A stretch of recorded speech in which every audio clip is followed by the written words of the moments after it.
Good morning, St. Kitts and Nevis, and welcome to The Edge for Friday, December 6, 2024. I'm Devonne Cornelius, and thank you for joining me on the program for today. This is also being carried live via our social media platforms. Check us out on our YouTube page, ZIZ Online, via Facebook at ZIZ Broadcasting Corporation, and of course we're on Channel 5. I want to get right into the conversation for today by providing an update on the Aspire program, which is the Financial Education and Savings program, specifically for people on the island of Nevis. So this and I'm doing this. A caller called last week to ask about information with regards to how persons on Nevis could sign up. So this afternoon from 2 to 5 p.m.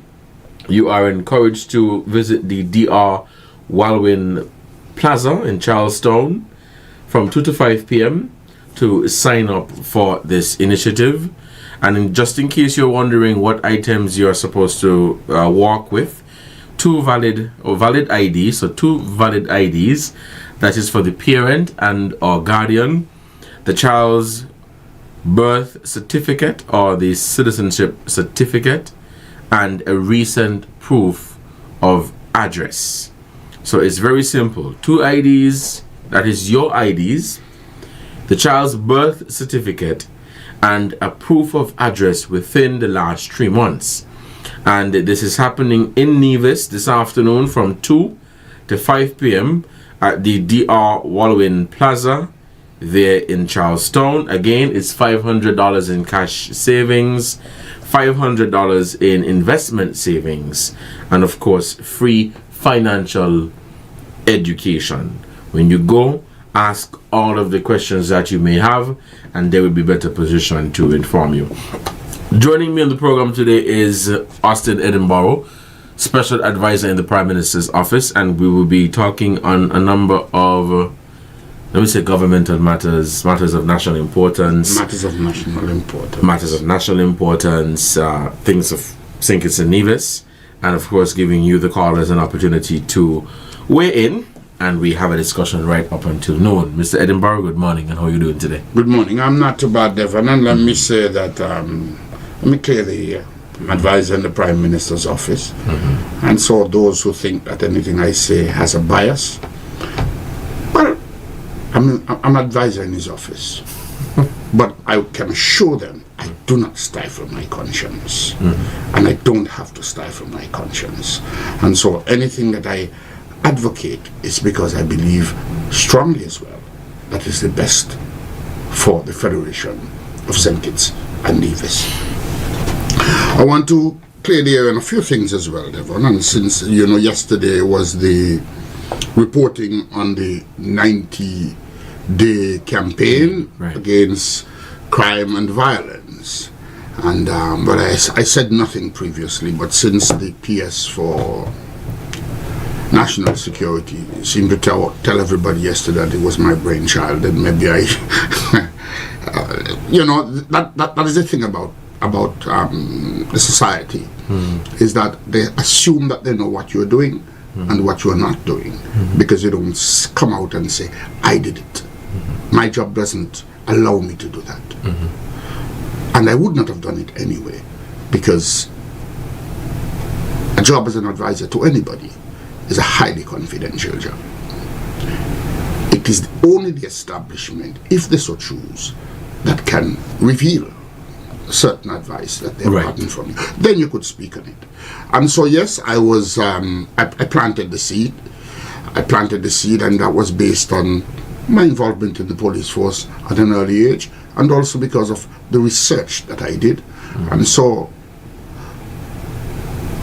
it was well written, it was well researched, and it took into account things that might happen to move it in a particular direction and how to bring it back into focus. Because it's the one thing that you don't have control over, is the society. And so while I planted the seed, its implementation was not by me. Okay.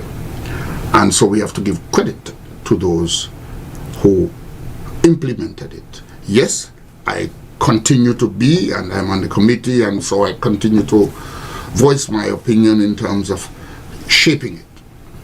But it is not an Austin Edinburgh project. So I want to make that clear. That there were discussions long before, Devon, long before it came out. And when people are going on the radio and speaking about who's doing this and who's not doing this and nothing is being done, those discussions were happening.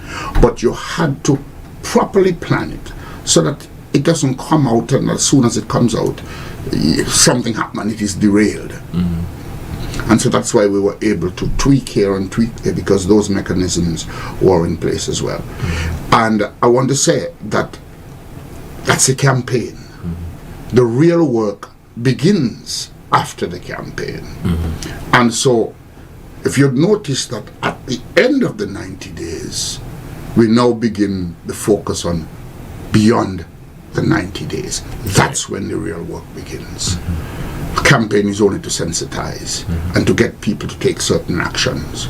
You have to evaluate the actions, and you have to implement some of the things that other people suggested to you.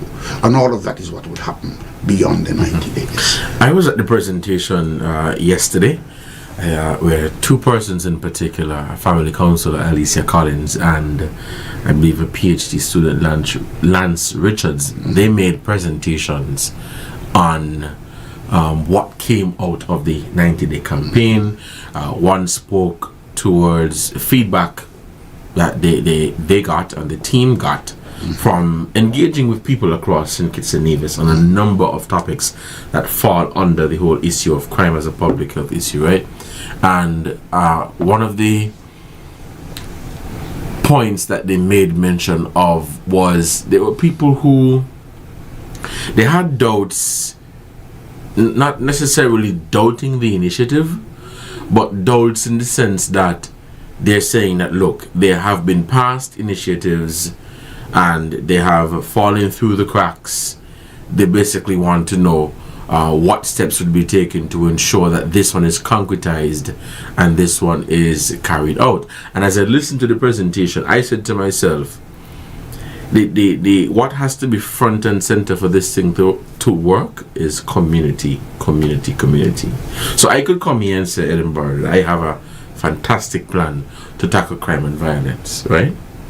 But in order for it to work, it has to be received by the community, and we have to work together.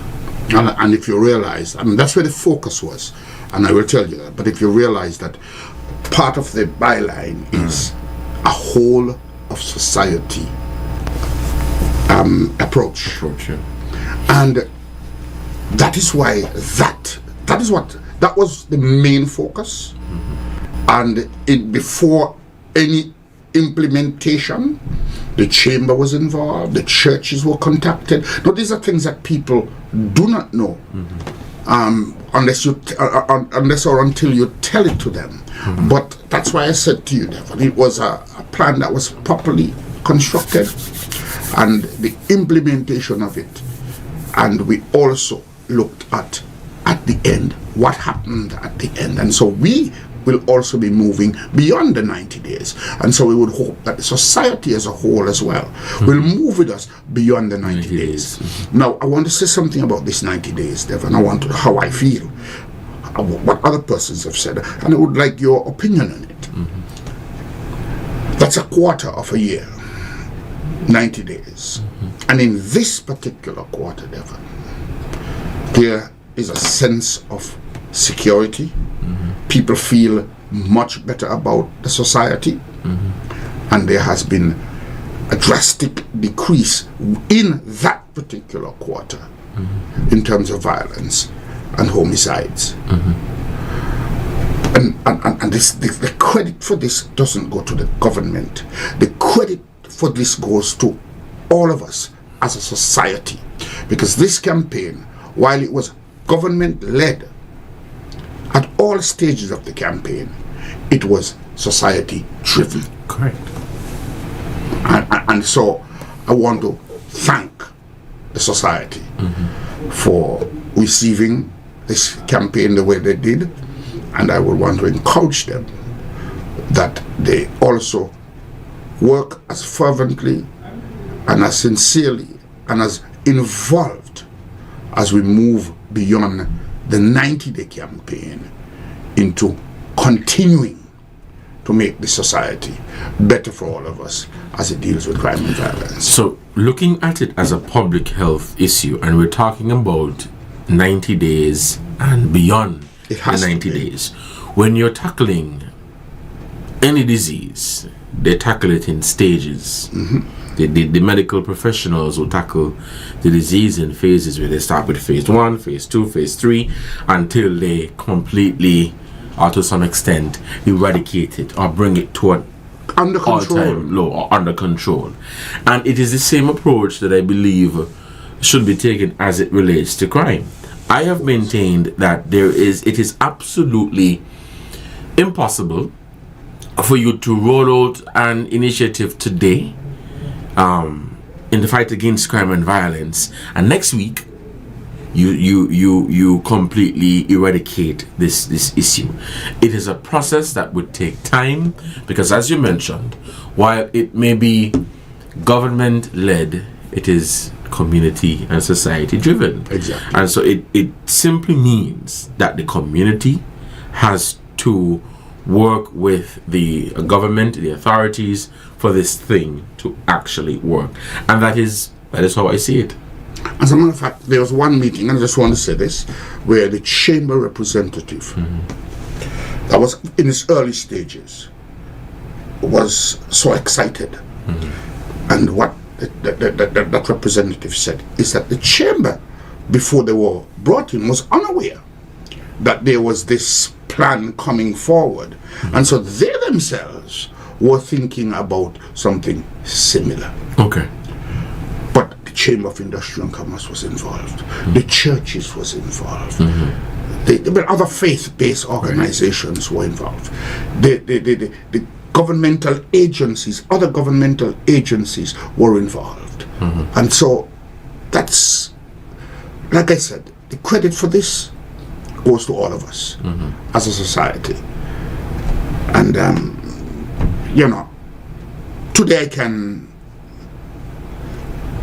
commend myself as well for bringing the idea forward, but I cannot do so without respecting and recognizing the contribution of all involved in terms of the committee, the steering committee, and all of the governmental and non-governmental agencies that was involved in making it a success. As a matter of fact, persons have even drafted their own plans that goes beyond the 90 days. And so it will continue. It will continue, and I'm hoping that we would be able to maintain this sense of positivity that has been generated from and around it. Absolutely. I think there are people who are looking forward to this plan of the 90-day campaign and beyond the 90-day campaign. We are now at the end of the 90-day campaign. Right, so let's say beyond it. The person have been sensitized, and so we have now moved to the next phase, which is beyond the 90 days. Right, because coming out of that event yesterday were actual findings in terms of what is the root cause, how do we address this issue, and it is one that we have to address at the root and tackle it step by step by step. I don't think that it is sustainable and a smart move when you put a plaster on a sore. Going back to treating a disease or a cut or whatever, you just put on the plaster and you're good for the day or two. When you take it off, it's still there. It is still there until you're able to cure it. Yep. So that is how I think this thing should be approached, but it must get the support from the community. It must go both ways. Well, let me also tag on to your own notice on the Aspire program, and we'll come back to it later in a different manner, but to say as well that the last count that I'm aware of was that in excess of 2,800 persons had signed up. So the signing up has taken place once persons were given the assistance where they could go sit with somebody who understands. There were also glitches in the system because, of course, it's a computer. And you put a program in place, and the program will do certain things on its own until you have ironed out those kinks. Correct. And so in the beginning, signing up was a little difficult. Hence, there was a slow signing up. Okay. But it is now moving apace. And I want to say here that once you're qualified, there's no disqualifying period as to when you would, at least not at this time.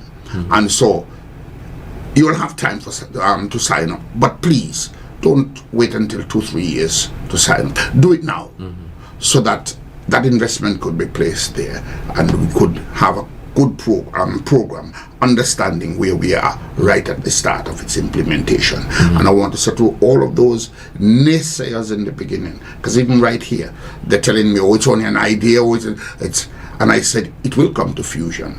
It has come to fusion. So let us embrace it, because in my humble opinion, especially since the financial education aspect was placed in it, it is my second best thing that has happened for this federation. The first thing was the acquisition of the land. That is number one in my book always.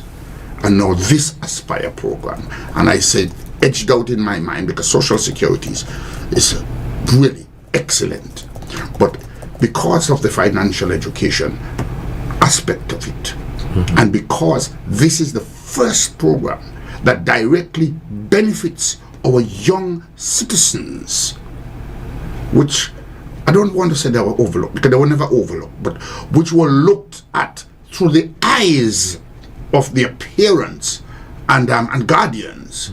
So government always did things for them through that eyes, except for the comprehensive education, which also directly affected them.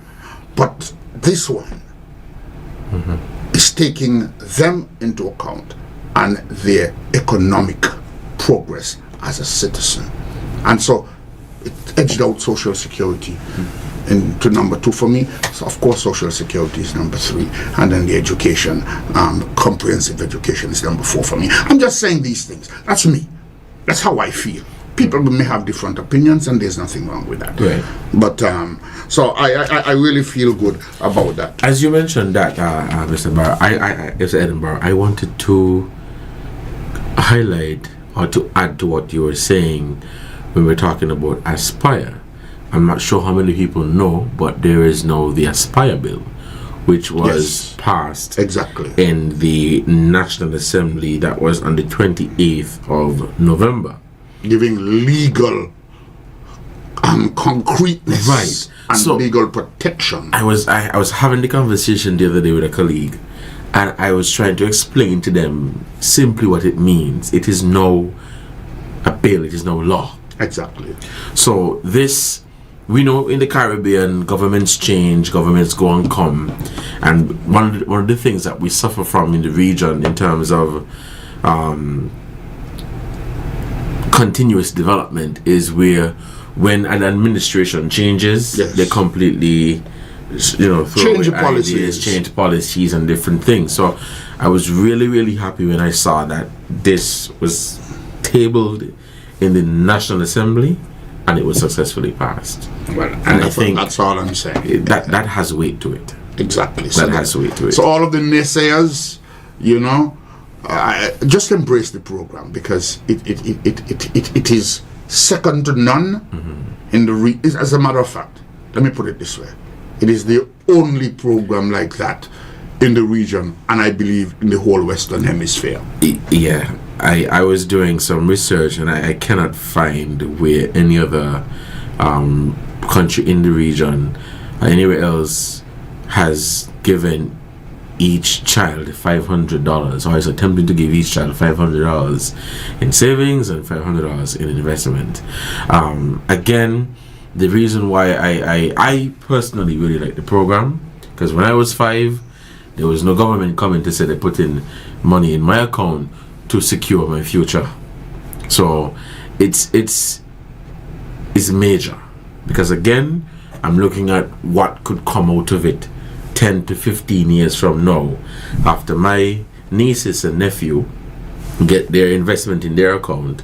They could use that money to go to college, to build a home, to buy a piece of land, to do something, and take that burden off of their parents. I'm happy that you have expressed it in that way.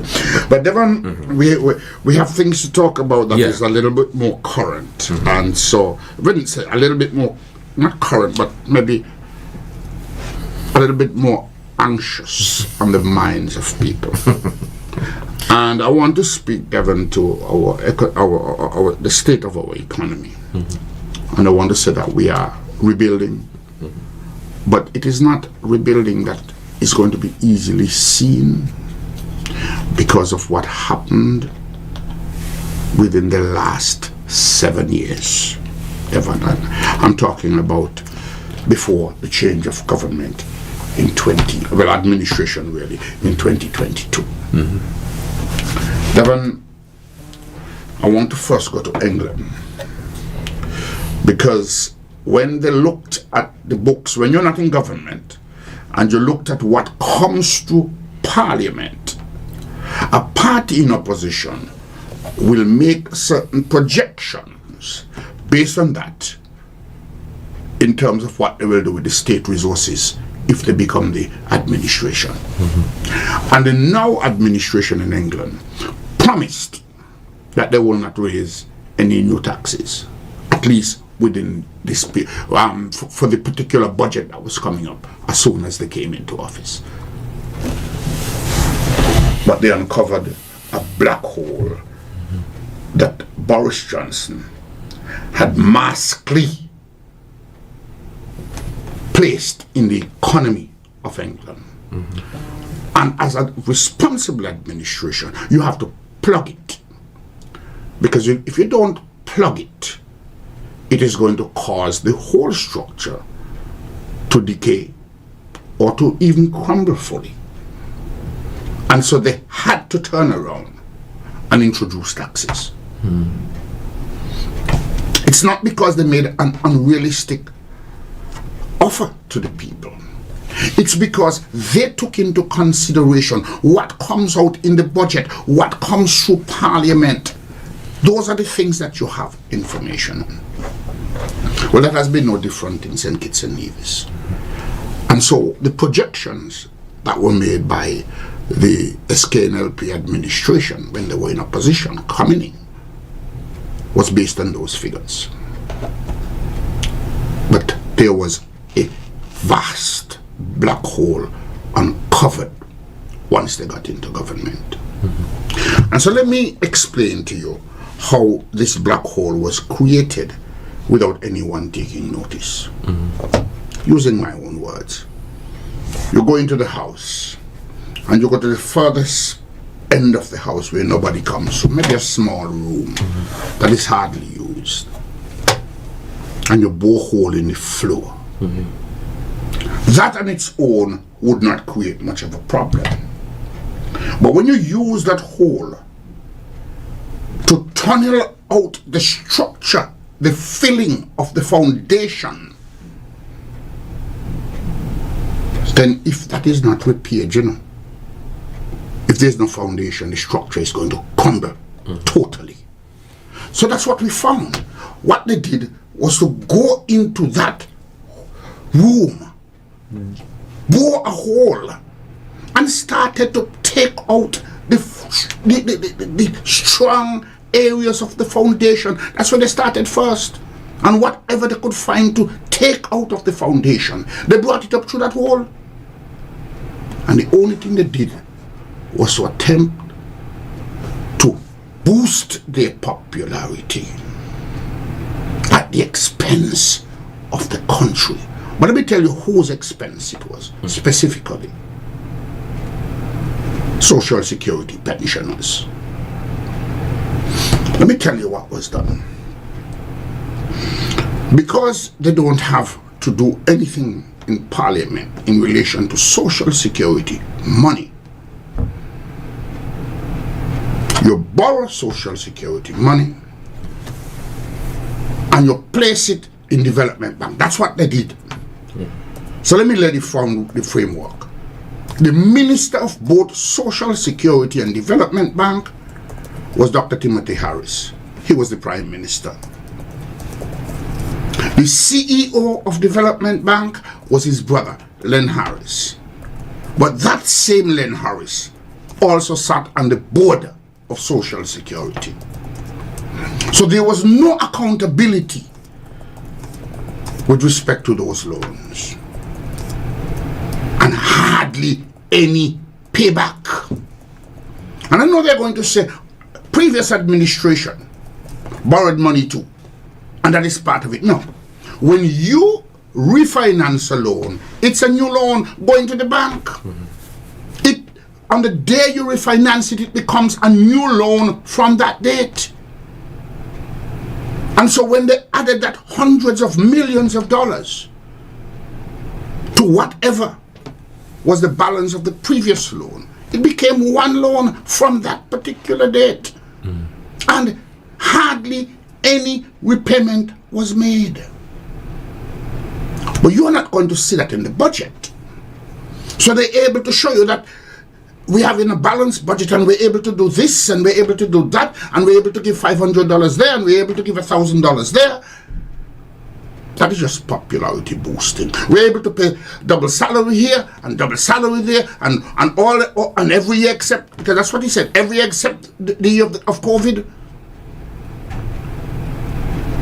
But in the meantime, they were gutting out the foundation of the country. Social Security is the strongest, well, I don't even know if National Bank is stronger than it, but it will be between the two of them. Strongest financial pillar. But don't forget that under them, National Bank couldn't pay a dividend either. Eh? There was a year when National Bank couldn't pay a dividend. And so the gutting of the foundation, once that was uncovered, well, you have to, as a responsible government, you have to plug it. You have to go back and fill it. Because if you know something, if this administration had continued to do those things, maybe this year, some Social Security people would not get their pension. We would have had a negative review.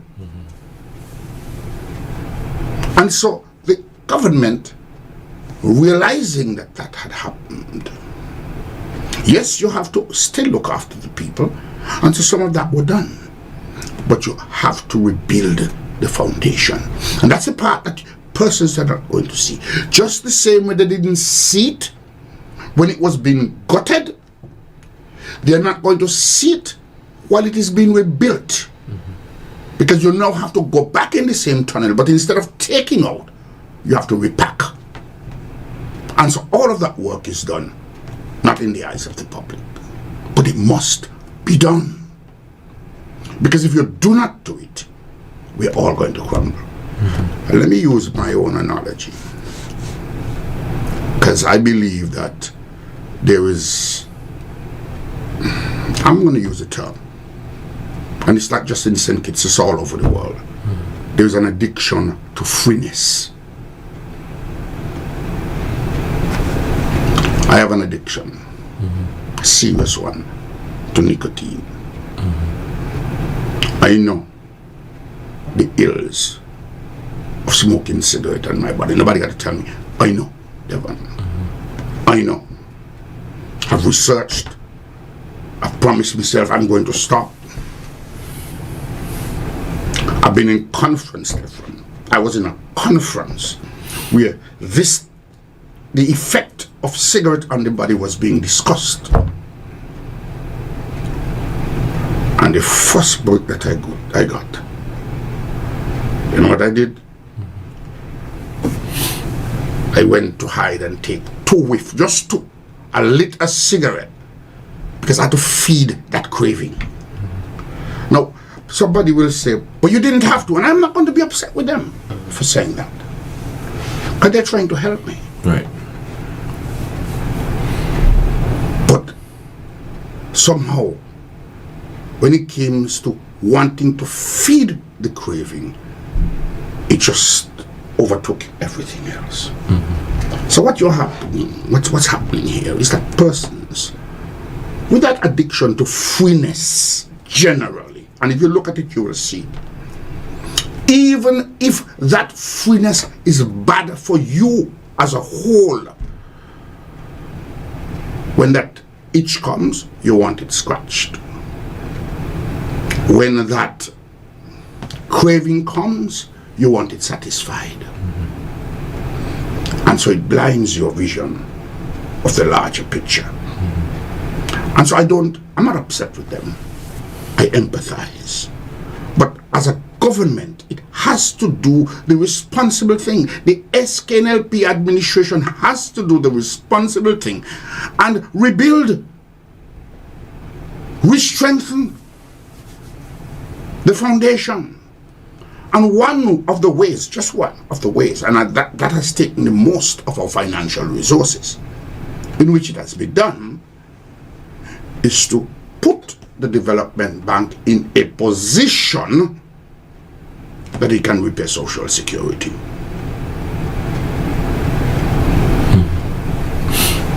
The government didn't take any money and put it into Social Security. There was no need for that. But if it did not put development bank, the monies that was owing to development bank and was not being repaid when the previous administration left office, accounts for some 10% of Social Security overall assets.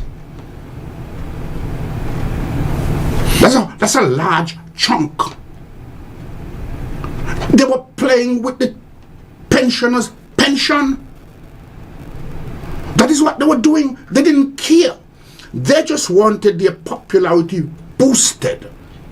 And so they went into this room in the back and dig a hole and go down there and start gutting it because they don't have to report it in the budget. But Mr. Edinburgh, legal accountability, oversight and regulation, whistleblower protection, accountability in budgeting and all of these things. Because I've listened to you. But we have to come to a point where this thing could not happen again. Well, I'm glad you said it because we're at that point. So that's why I mentioned legal accountability. My simple question is, who is going to be held responsible? Because I believe whenever we have things like these, somebody has to be held responsible. Devon, In any organization, government, private sector, there has to be accountability, there has to be regulation, oversight. Somebody has to be held responsible. well, unfortunately, if you go to the Board of Social Security, if the Board of Development Bank, through its CEO, goes to the Board of Social Security and a loan was granted, it's recorded, there is no conditions, then the CEO who runs Development Bank has a free hand to do whatever he wants with that fund. Those are the conditions of the loan. So he actually has not violated any laws, but they were purposely created to be that way. Now, one of the things that let us deal with where we are heading. Because you see, there's been discussion, I'm privy to some discussions in terms of ensuring that doesn't happen again. You see how with the Aspire program they went into the parliament and they passed a bill. There is discussion, and I have no doubt it will come to fusion, where there will be some parliamentary requirement to take out Social Security money beyond a certain point. That has been discussed. This is the first Prime Minister who have gotten that far with such a discussion in terms of having some parliamentary oversight with respect to the use of Social Security's money. So we will do what the others did not. But apart from that, there's also discussion about accountability within Development Bank. And I'll tell you why and what the accountability will be. The only reason why Development Bank under the Team Unity administration had to resort solely to Social Security money and government subventions is because they, since 2018, did not do an audited report. Generally, a development bank would go to some financial institutions who lend to development banks, because that's how they set up. They would lend at a low interest rate, a reasonable interest rate, that will give development bank the ability to charge something higher, maybe 3% higher, 4% higher, maybe, so that you can get from that resources to run the bank. But these institutions will not lend unless you have an audited report. Okay. These institutions will also give conditions with the way you dispense of the funds that they make available to you. And so, since 2018, because there were no audited report, these institutions were not lending to Development Bank. And so because they couldn't get funding overseas, because they don't have audited reports, the only institution that they could get money from was the government, which of course Dr. Harris was the Minister of Finance and Prime Minister, and Social Security, which of course Dr. Harris as Prime Minister was the Minister of Social Security, and his brother, who was the CEO of Development Bank, sat on the board. And so that is what created that. But because they don't have to report it in the budget, you seem to think that they have some balance. But in the meantime, they're gutting your foundation to make themselves look good in your eyes. And you don't know that you're standing on a crumbling floor, on a precipice, we would say. And the whole structure would have crumbled had this administration just continued in an unethical, unprofessional, and unaccountable manner to follow the gutting of the foundation. I am quite convinced in my mind that if that had continued this December, some people would not have gotten the Social Security pension. But let me just conclude so that when we leave, I want to say, however, that having regards, because everybody's asking about bonuses, and it is, Devon, it is reasonable to desire it, because we all desire a little more. Even if our cup is full, we want to see it running over. That is a desire. I think it's unreasonable, however, to expect it, having regards that for this calendar year, there was an increase in salary, there was an increase in minimum wage, there was an increase in the minimum pension of Social Security, there was the introduction of the GAE pension for the first time, having regards for those things that were given directly for the socio-economic stability and longevity of the citizens. I think it is unreasonable to ask for a bonus, and I'll tell you why. in any business, even if you make a profit on operation, if there is need to do something urgent for the use of that profit, no dividends are paid. There is such a need existing at this time because we must rebuild the foundation on which we stand, or the building will crumble. Mr. Edinburgh, it's 11:44. We'll take a break, and when we come back, we'll open the phone lines. You may call us at 465-6120 and 1903. Let's take a break, and we'll be right back.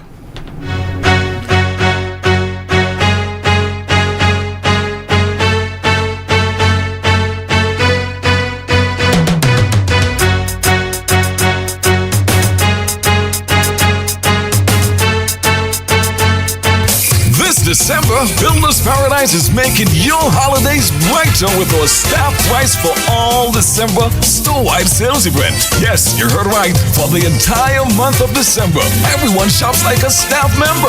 Get staff prices on everything store-wide. But wait, there's more. On VAT days, December 13th and December 21st, we're turning up the savings. VAT day savings. Save an extra 12% off your purchases. From tools to tiles to windows and doors, you'll find everything you need to build, renovate, or decorate, all at unbeatable prices. Visit Builder's Paradise in St. Kitts today. Don't miss the chance to save big while supplies last. This December, shop smart and save even smarter at Builder's Paradise, where everyone pays staff price. Builder's Paradise, building better, saving more. From the heart of ZIZ Radio comes a political talk show like no other. The Edge, with host Devonne Cornelius giving you his take on the biggest stories happening in governance today. Got something to say? Let's hear it. Give us a call at 869-465-2555, Monday to Friday from 11 a.m. to 12 noon. One solid hour of in-depth analysis of the machinery that makes our country tick. The Edge, cutting into the matters at hand.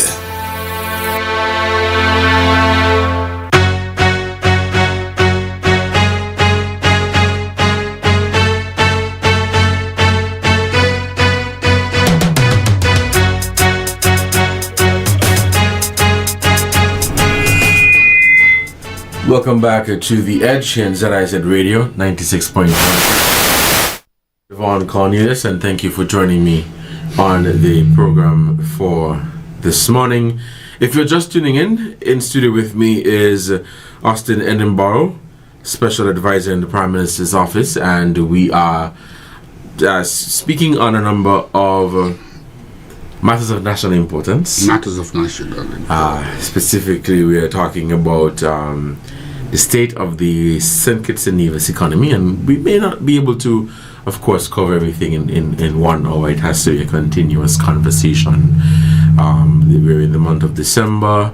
I believe the budget presentation is on the 16th. Yes. We will hear from the Prime Minister and Minister of Finance as it relates to what are the plans for 2025 financially and how we're going to pay for them and what we expect to come.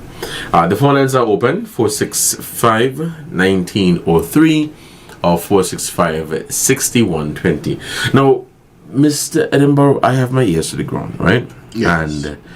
And people would ask questions, people would talk, people would say, yo, what's going on? The Prime Minister paying a double hour. Straight up, they would ask. Mm-hmm.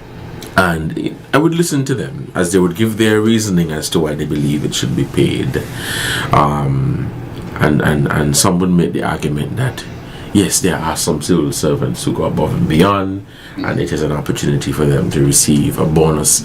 Like in any other organization, if you are an employee and management looks at you and say, okay, Edinburgh has been performing well, and based off of his performance, we're going to give him a salary increase. Now, I have an opinion which is unpopular. Why can't that approach be taken with governments? Because you're saying to me, I may be hardworking, and at the end of the year, I could get a double salary or a bonus or a salary increase or whatever the case is.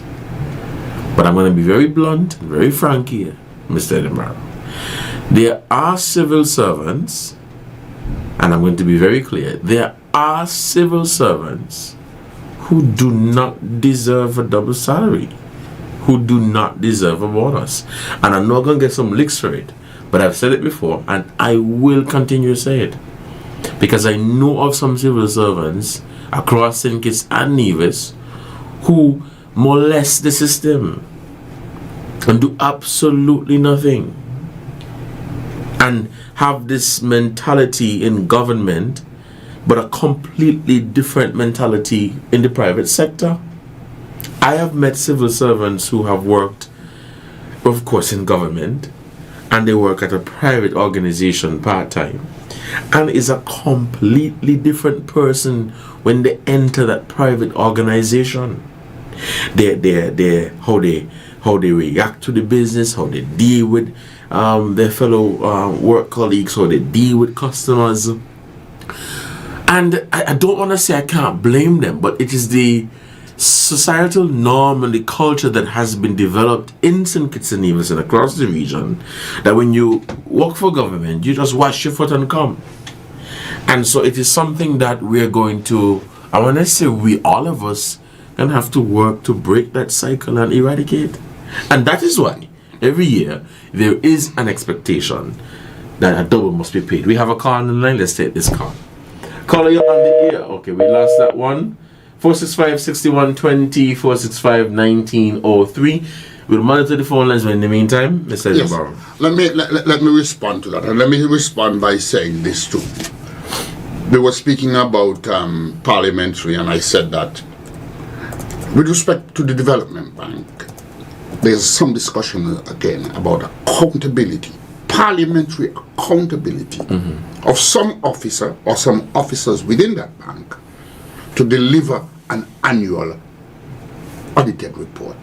So we can have a situation that caused development bank in the past not to be able to access funds through traditional sources.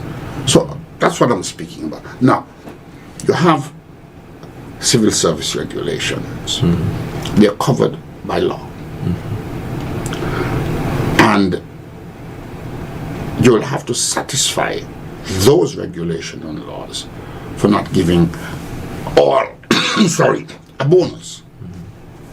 They go into the private sector, and they are governed by productivity. Okay. Hence the difference. Now, whether that is right or that is wrong, I mean, I'm not a civil servant, but I'm a government employee, and based on what the P.S. Blanchett said yesterday, and I work extremely hard. You know, about 3 nights ago, I got 3 hours sleep for the whole night. 3. Because my job is not behind a desk in the office. The main responsibility of an advisor is to research and report. That is, anywhere in the world where there is an advisor, his job is to research and report. That's his first responsibility. And so people would not see most of what an advisor does. There's some additional responsibility that can be given, and that have been given in certain instances. But to answer the question, one is covered by laws and regulation, and you know the PSC, the Public Service Commission. Yes, that is independent. You have to satisfy if one of them who feel like they should be, and they take you to the PSC because you didn't pay them, while you paid everybody else. It's a whole lot of files you're going to have to go dig up. So that means we're talking about reform then. Well, I didn't say it because I know you will. There must be reform, and the Prime Minister, after the last minimum wage increase, spoke about the Productivity Council.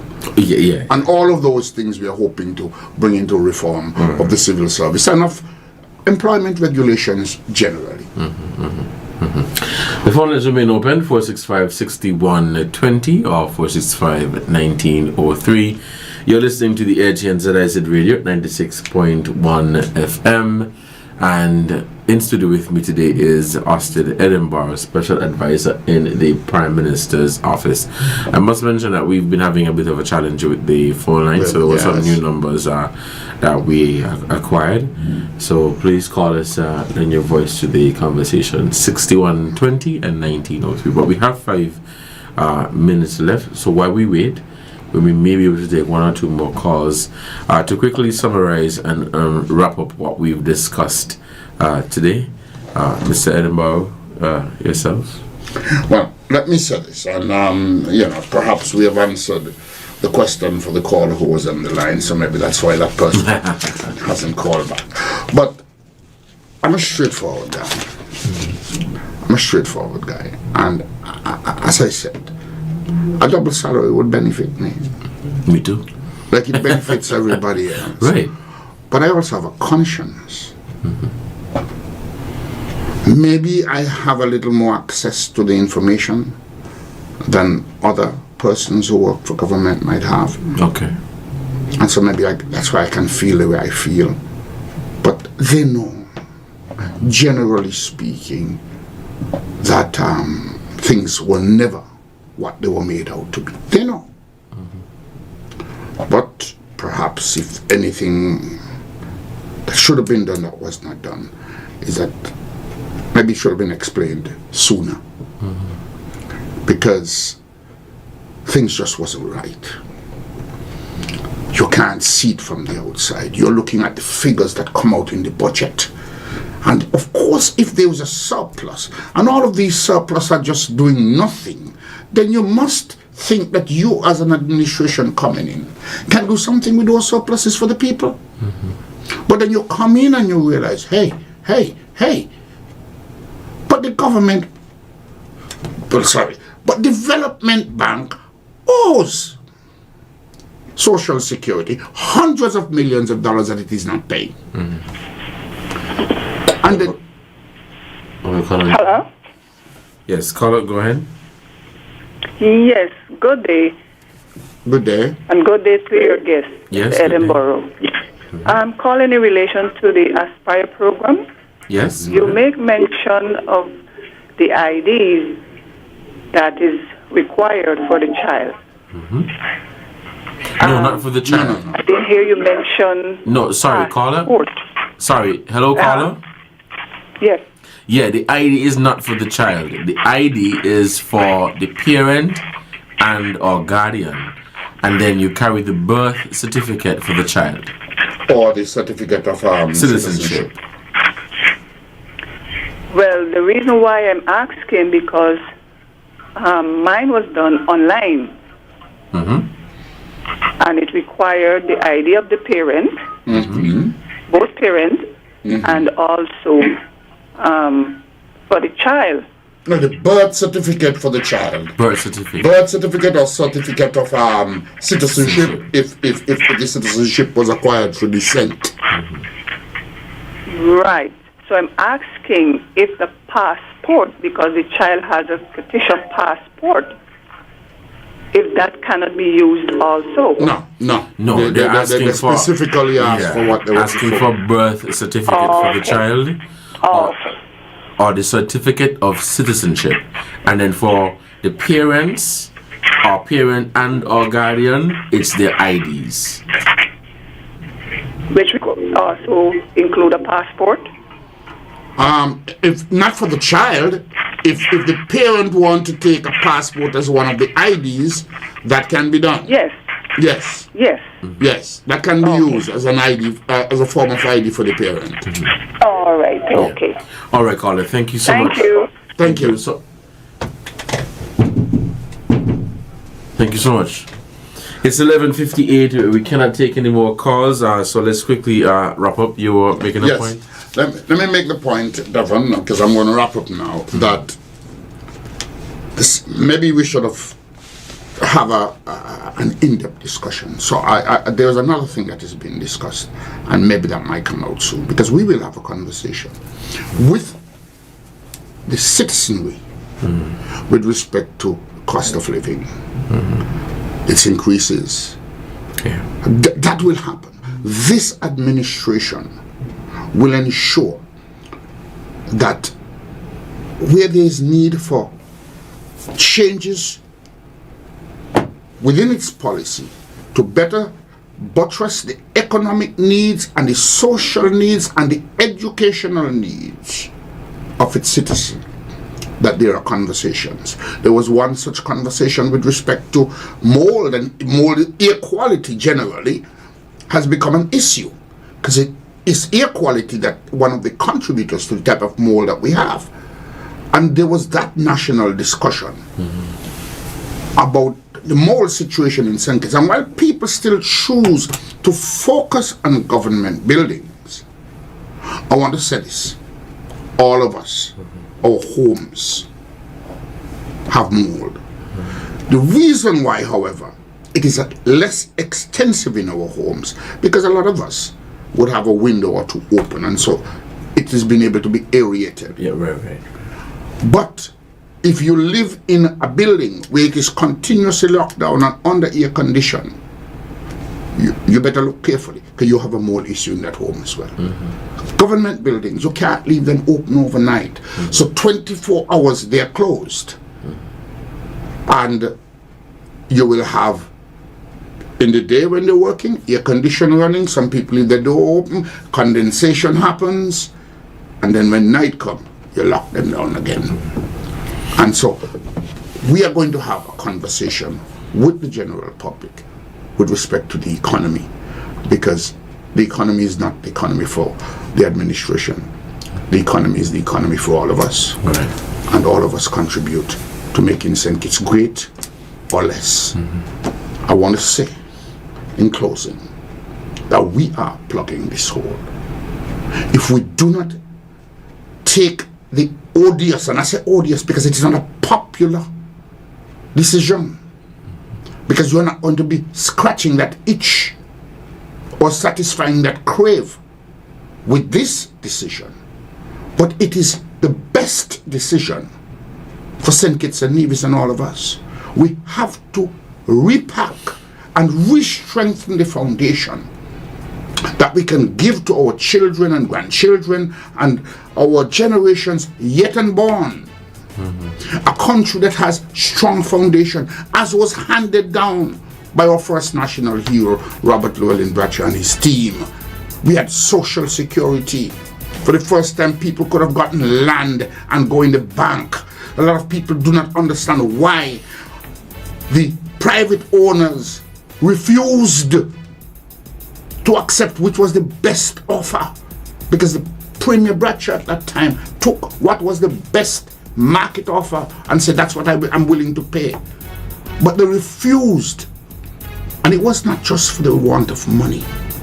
It was to ensure that the ordinary man could not pay for the land and therefore had title to go into a bank and present something to better his economic condition. You know why? Because they wanted them to continue to depend on them for everything that came into this country economically. All right. Thank you so much, Mr. Edinburgh, for your take. And quickly before we wrap up, I want to share again, for those persons on Nevis interested in signing up, I'm encouraging you to sign up for the Aspire program. For parents, please walk with 2 valid IDs, a driver's license, social security card. If you want to bring your passport along, you can do so. For your child or children, ensure that you have the birth certificate or the certificate of citizenship, if they got it through descent, and a proof of address within the last 3 months. You've been listening to The Edge on ZIZ Radio 96.1 FM. Until next time, you guys, stay safe. Enjoy the rest of your Friday. Don't drink and drive. Don't text and drive. Have a good one. Goodbye.